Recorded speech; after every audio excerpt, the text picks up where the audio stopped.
Masih dalam rangka menjawab pertanyaan dari rekan kita yang ada di channel ini. Kali ini ada satu rekan yang menanyakan terkait dengan apa sih perbedaan penanganan perkara lex speciali dengan lex generali. Itu memang ada perbedaan antara penanganan perkara yang bersifat khusus atau lex speciali dengan penanganan perkara yang bersifat umum atau lex generali. Apa saja perbedaannya? Mari kita simak ulasannya.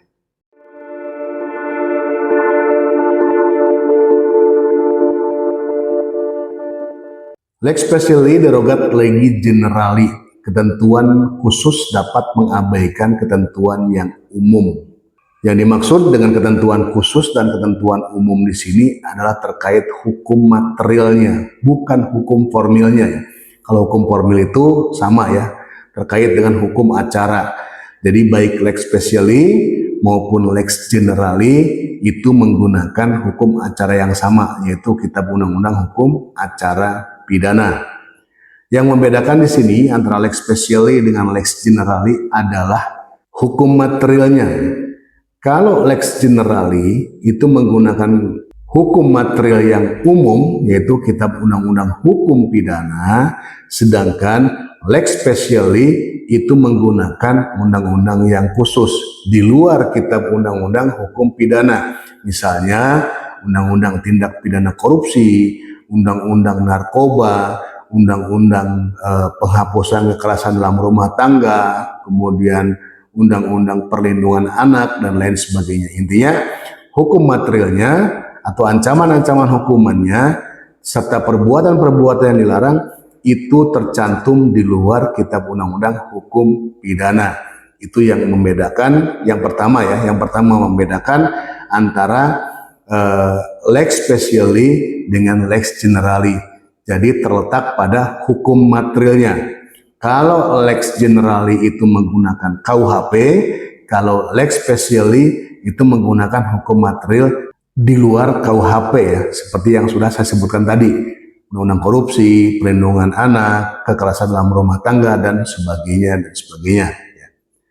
Lalu selain perbedaan dari sisi hukum material, yang membedakan lex speciali dengan lex generali adalah tata cara penanganannya. Yang paling sederhana adalah kalau lex generali itu minimal 2 alat bukti yang sah yang harus dipenuhi oleh penyidik. Misalnya dalam ketentuan pasal 184 KUHP ya, yaitu ada keterangan saksi, keterangan ahli, kemudian surat, petunjuk, dan keterangan terdakwa. Ada 5 ya. Minimal 2 dari 5 alat bukti yang sah tersebut itu harus dipenuhi oleh penyidik dalam hal menduga atau menyangka seseorang telah melakukan suatu tindak pidana. Beda halnya dengan lex speciali. Dalam lex speciali itu minimal 3 alat bukti yang harus dipenuhi oleh penyidik. Ya. Misalnya dalam Undang-Undang Tindak Pidana Korupsi, itu selain keterangan saksi di ketentuan pasal 185 KUHP, juga wajib adanya alat bukti lain. Yang paling penting di sini adalah alat bukti surat. Misalnya kita bisa lihat adanya DPA SKPD, kemudian dokumen-dokumen kontrak, dokumen-dokumen pelelangan, kemudian dokumen-dokumen progres pekerjaan, dan sebagainya.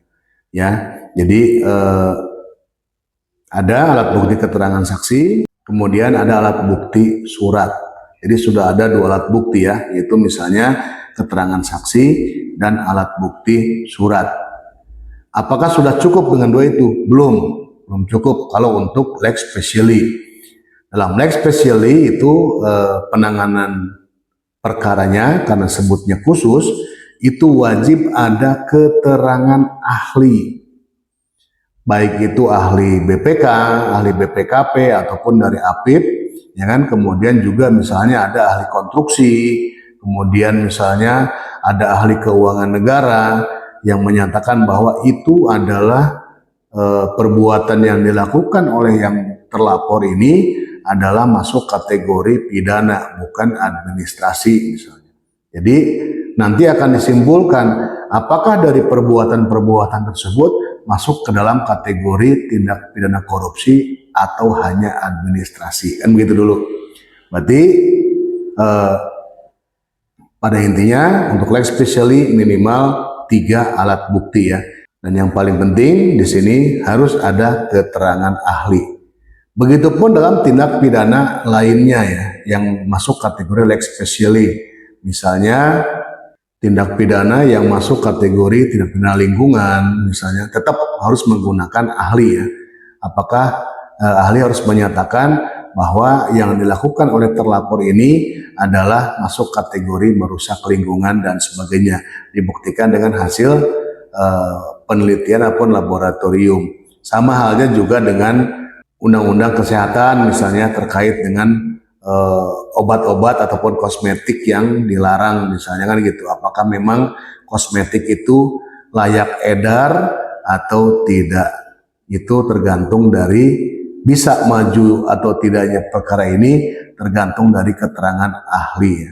Jadi perbedaannya antara lex generali dengan lex specialis adalah kalau lex generali itu minimal 2 alat bukti yang sah yang harus dipenuhi dengan menggunakan hukum materialnya adalah kitab undang-undang hukum pidana. Kalau lex specialis dia menggunakan hukum materialnya di luar KUHP ya. Kemudian alat bukti yang dibutuhkan juga minimal 3 alat bukti. Yang paling penting dalam lex specialis adalah alat bukti berupa keterangan ahli. Mungkin demikian yang dapat saya jawab dari pertanyaan rekan kita ini. Semoga bermanfaat. Terima kasih.